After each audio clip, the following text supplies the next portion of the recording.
So today I'm going to show you how to turn a flat and lifeless MIDI string part into a realistic live performance using just this. But first we need to do this.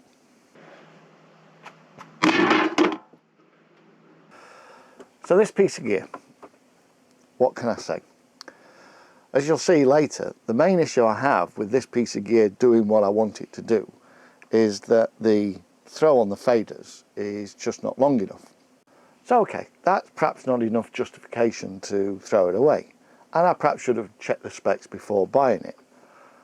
But to do what I wanted it to do, I needed to change the controller numbers for the first two faders.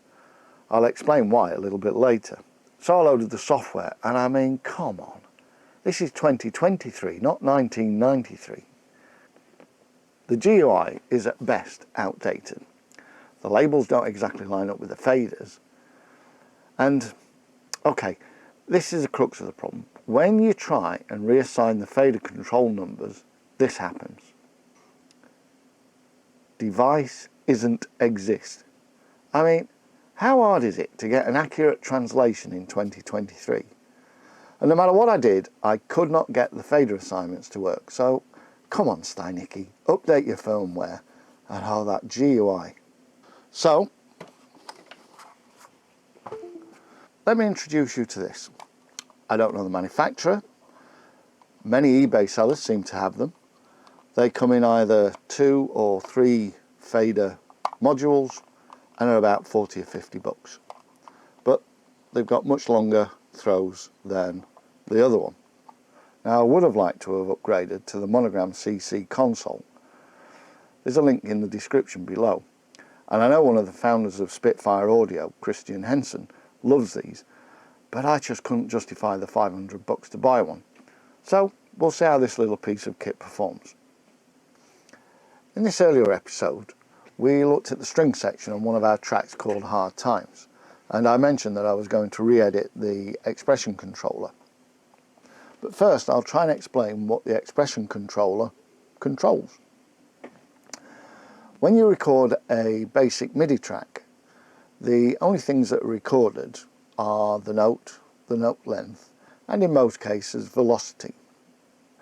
Many sample libraries now actually change the sample played dependent on how hard you hit the keyboard, the velocity. But it doesn't change the tone or the timbre of the note halfway through.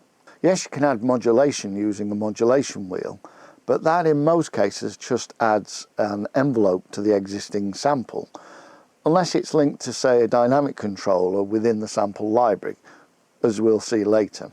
A lot of instruments that are hit, plucked or strummed, you can add vibrato or note bend and sustain, but those are different controllers.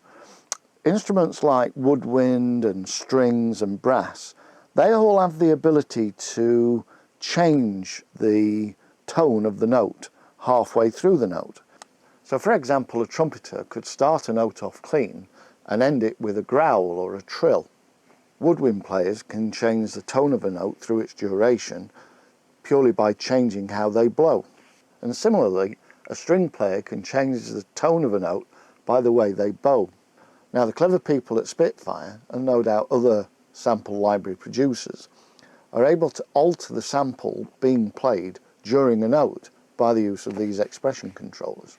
Imagine, if you will, a violinist sitting and playing, well, a violin. They don't just sit bolt upright and stiff back, bowing like that. They sway and roll with the music. When they bow forward, they can lean into the bowing action, and that changes the timbre and tone of the note. They can also increase and decrease the pressure on the string throughout the note, either forward bowing or backward bowing. Now there are many sample libraries that come with articulation settings, where you pick what sort of note you want to play. So for example, a legato or a staccato. But again, these are for the initial sample to be played. Expression changes the sound of that sample or resample once the note is playing. Now I'm not a sample production expert by any stretch of the imagination. In fact, any sample engineer is probably shouting at the screen at what I've just said. Also, I'm not a violinist, so my explanation of bowing technique could be questionable as well. But what I do know is that by using expression controllers, the performance of a MIDI part is transformed, and that's what we're going to look at today. So to assign MIDI faders, you right click and you can assign by just moving them. I believe these are already set up, so in theory that is your expression and that is your dynamics. So as you can see, I've got Spitfire Audio's Symphonic Orchestra loaded.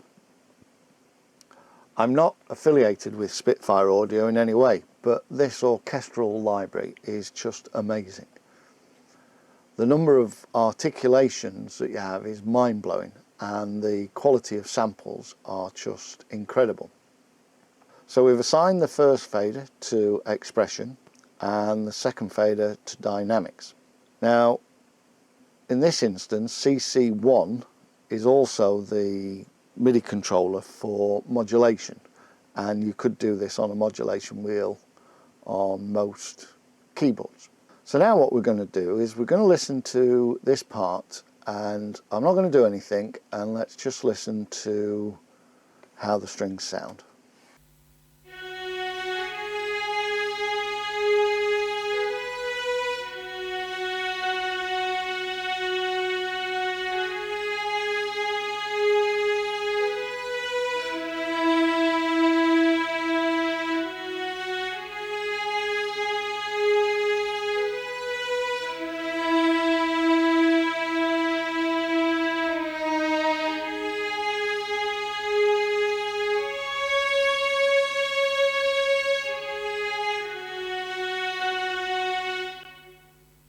That sounds good, the samples are okay, but it doesn't have that emotion, it doesn't have that movement.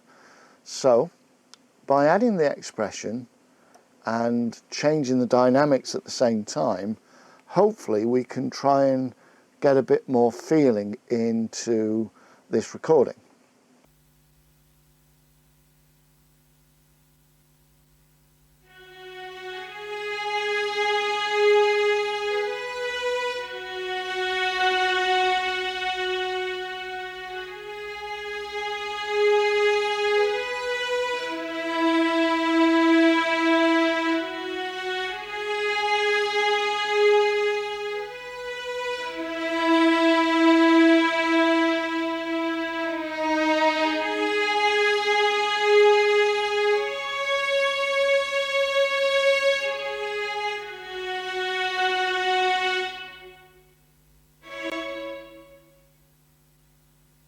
So let's listen to that now.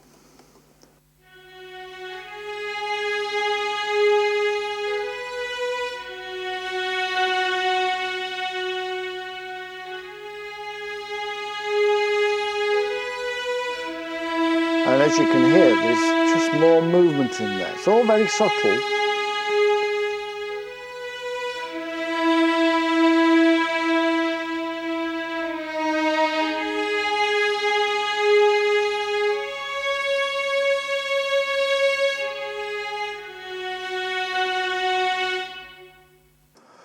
Now also what we can do is we can alter and edit what we've recorded.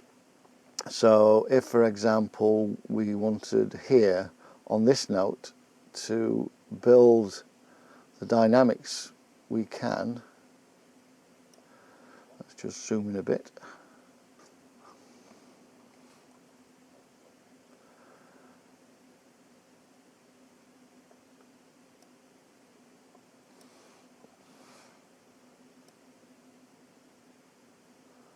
Or that doesn't quite feel right, we can always just re-record that bit.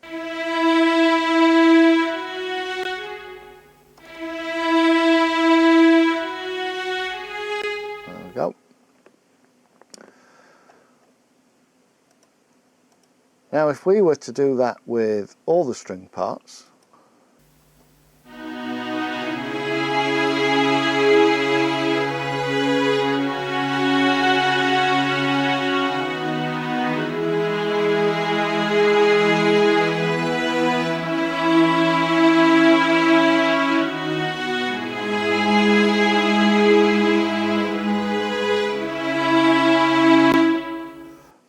So let's just check that the controllers are working on this one. Yeah. Let's now do this part.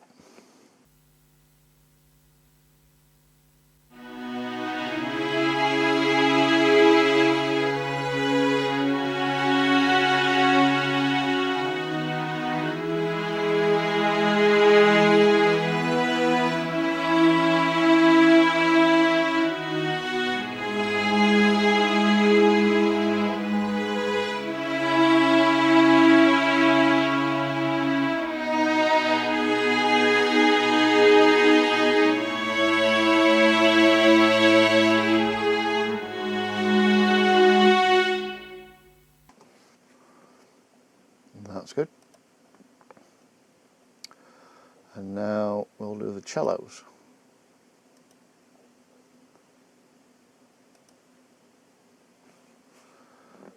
And let's just check that we're working on this.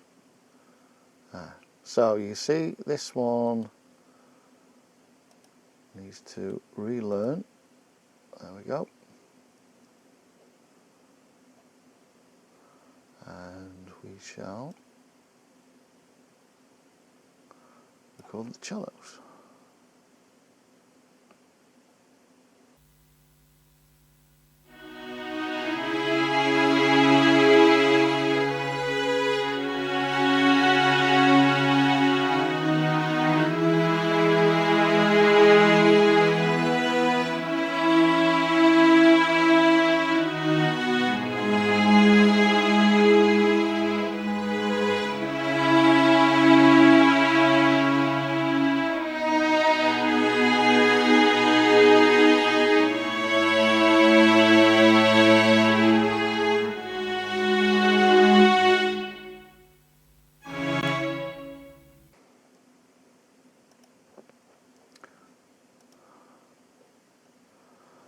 And let's see what that sounds like.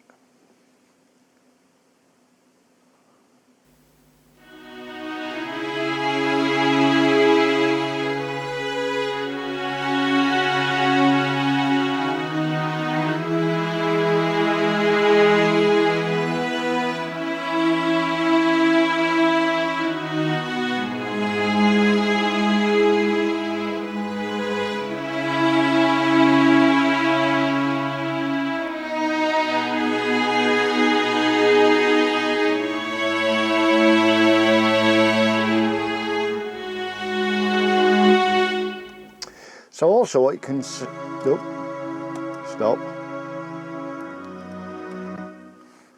So by doing this track by track and not exactly copying the same movement from track to track, you in essence get a much better sense of different players playing each part and therefore creating a more realistic performance. If you found today's episode interesting, please hit that like, subscribe and the notification bell. It really does help our channel out. So in the next episode, I'll be running through how I prepare this song and its tracks for the next stage, which is mixing. So I hope you join us then, and we'll see you on the next episode of The Making of Maybe Never.